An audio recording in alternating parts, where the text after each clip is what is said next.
ഏകാദശിയെക്കുറിച്ചും ഏകാദശി മാഹാത്മ്യത്തെക്കുറിച്ചും ഓർക്കുമ്പോൾ മനസ്സിലേക്ക് ആദ്യം ഓടിയെത്തുന്ന ഒരു പേരുണ്ട്.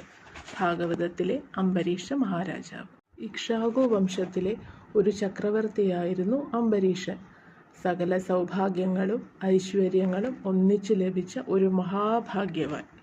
ഈ ഭൂമിയിൽ നമുക്ക് ലഭിക്കുന്ന സകല സുഖങ്ങളും സൗഭാഗ്യങ്ങളുമെല്ലാം നശ്വരമാണെന്ന് തിരിച്ചറിയുന്ന ഒരു പരമഭക്തനായിരുന്നു അംബരീഷൻ. അതുകൊണ്ട് തന്നെ താൻ ചെയ്യുന്ന കർമ്മങ്ങളെല്ലാം ഭഗവാനിൽ അർപ്പിച്ചുകൊണ്ട് അദ്ദേഹം രാജ്യകാര്യങ്ങളെല്ലാം നോക്കി നടത്തി. അദ്ദേഹത്തിൻ്റെ ഭരണത്തിൽ പ്രജകളെല്ലാം അതീവ സന്തുഷ്ടരായിരുന്നു. യഥാ രാജ തഥാ പ്രജ. അംബരീഷനെ പോലെ തന്നെ അദ്ദേഹത്തിൻ്റെ പ്രജകളും ഭക്തരായിരുന്നു. ഒരിക്കൽ മധുവനത്തിൽ പാർത്ത് അംബരീഷൻ പത്നിയോടൊപ്പം ഒരു വർഷക്കാലം ഏകാദശി വ്രതം അനുഷ്ഠിച്ചു പോന്നു. വൃശ്ചിക മാസത്തിലെ വെളുത്ത ദ്വാദശി ദിവസം ഒരു വർഷം വരുന്ന രീതിയിലായിരുന്നു വ്രതം അനുഷ്ഠിച്ചത്.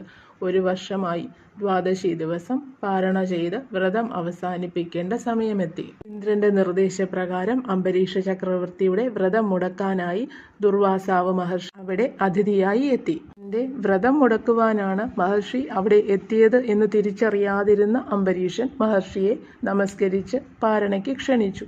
കുളിച്ചു വരാം എന്ന് പറഞ്ഞു പോയ മഹർഷിയെ നേരം വളരെ കഴിഞ്ഞിട്ടും കാണാത്തതിൽ അംബരീഷ ചക്രവർത്തി വളരെ അധികം വിഷമിച്ചു. ദ്വാദശി കഴിയുന്നതിനു മുമ്പ് പാരണ കഴിച്ചില്ലെങ്കിൽ വ്രതഭംഗം വരും. ധർമ്മസങ്കടത്തിലായ ചക്രവർത്തി പുരോഹിതന്മാരോട് ആലോചിച്ച് തീർത്ഥം കഴിച്ച് പാരണ നടത്തി. കുളി കഴിഞ്ഞെത്തിയ ദുർവാസാവ് മഹർഷി അംബരീഷൻ പാരണ വീട്ടിയതറിഞ്ഞ് കോപിച്ചു.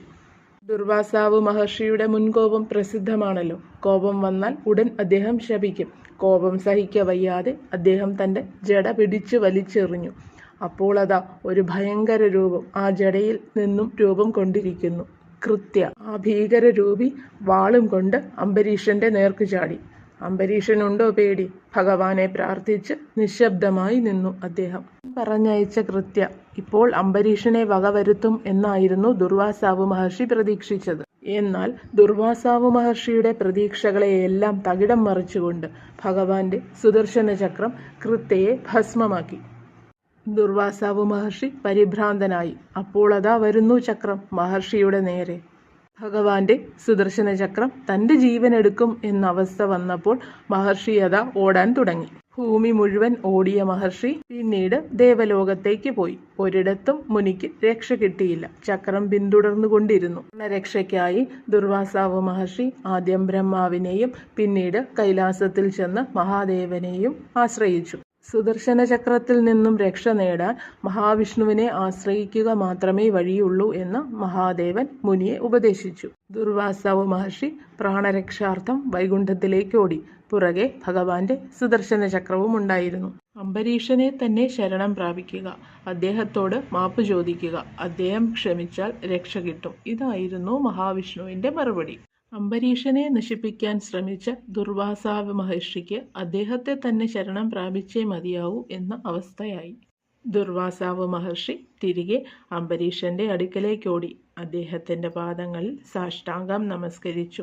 ക്ഷമ ചോദിച്ചു. തന്നെ നശിപ്പിക്കാൻ ഒരുമ്പെട്ട ദുർവാസാവിനെ രക്ഷിക്കാനായിരുന്നു അംബരീഷൻ മഹാവിഷ്ണുവിനോട് പ്രാർത്ഥിച്ചത്.